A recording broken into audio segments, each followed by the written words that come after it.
Mga kabidang, welcome to my YouTube channel. I have my customer today. Ayan po ang texture ng buhok ng ating ribbon. Dalawa po sila.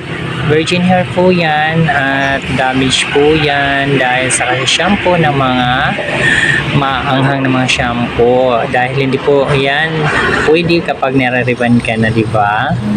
At ayan po mga kabidang, in-applyan ko na po ang buhok ng ating customer.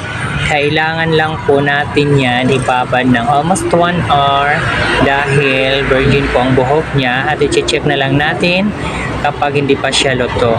Kapag nag-apply tayo, huwag natin tipirin at isagad sa anit para maging maganda ang result ng ating ribbon, di ba mga kabidang? At ayan po, binoblower na po yan ang aking pamangkin. Siya po ang nagbo-blower, siya po lagi ang aking katuwang kapag nag-ribbon ako para hindi po nababasa ang kamay ko.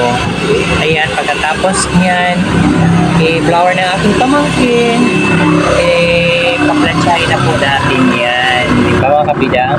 Ayan na po ang result ng buhok ng ating customer.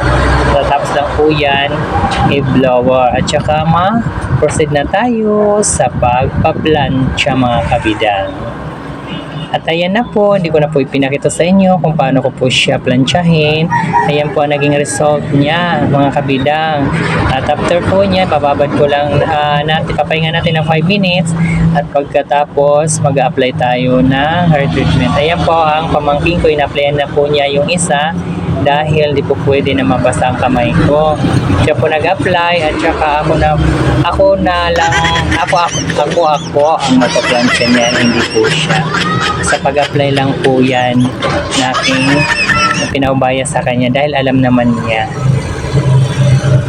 At ayan po, video muna tayo dahil hindi pa po siya tapos mag-apply. Iniantay ko lang po siya dahil kakain na kami kasi Tom Jones na ang mga bayot. Dahil anong oras na, dalawa po sila na aking nire-ribbon, kaya nililibang ko na lang po yung sarili ko para hindi ko maramdaman na gutom na ako. Ayan mga kabidang, alata ba na gutom na ang bayot? At ayan na, di ba? Sabi ko pa sa inyo, kumuha na ako ng pagkain namin. Kapag may nire-ribbon po ako dito sa parlor ko, free lunch po yan. At saka free snack po para hindi po magutom ang ating customer. Di ba? Parang lang kami, mga kapamilya lang. Walang hiya-hiya dahil bawal po dito sa aking maliit na parlor na hiyang-hiya. Kailangan welcome ka lang lagi at open ka dito. Walang pinipili ako kapag customer kita.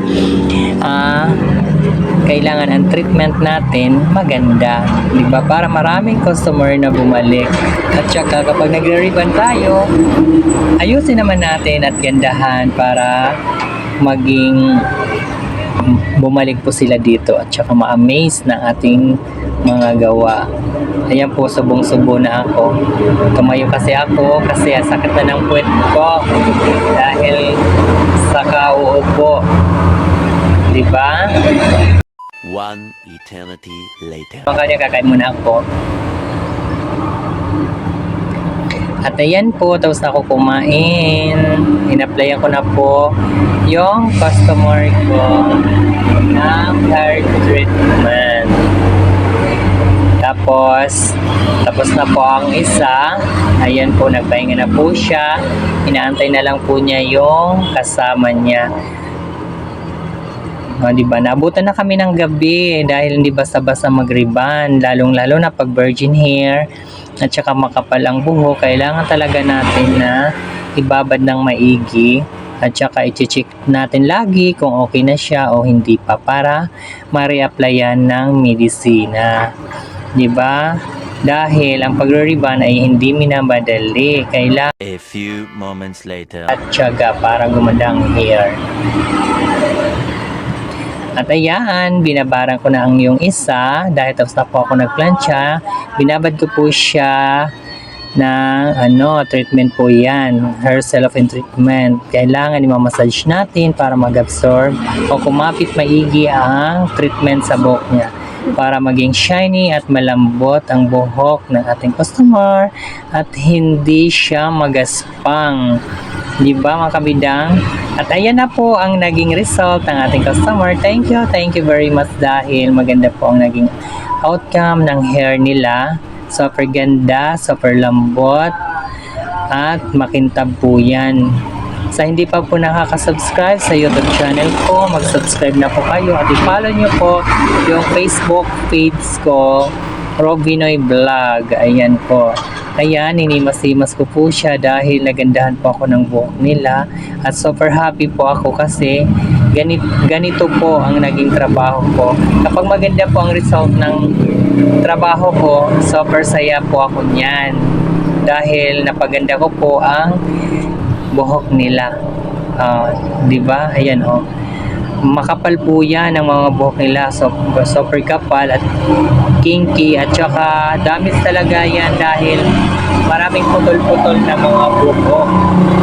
Kaya ingat na ingat ako dyan sa pag-apply at saka sa pagpa-plancha. Kailangan hindi masyadong mainit dahil masusunog po yan at saka magkakaputol-putol. Ayan, o di ba? At saka tatlong araw pa po yan bago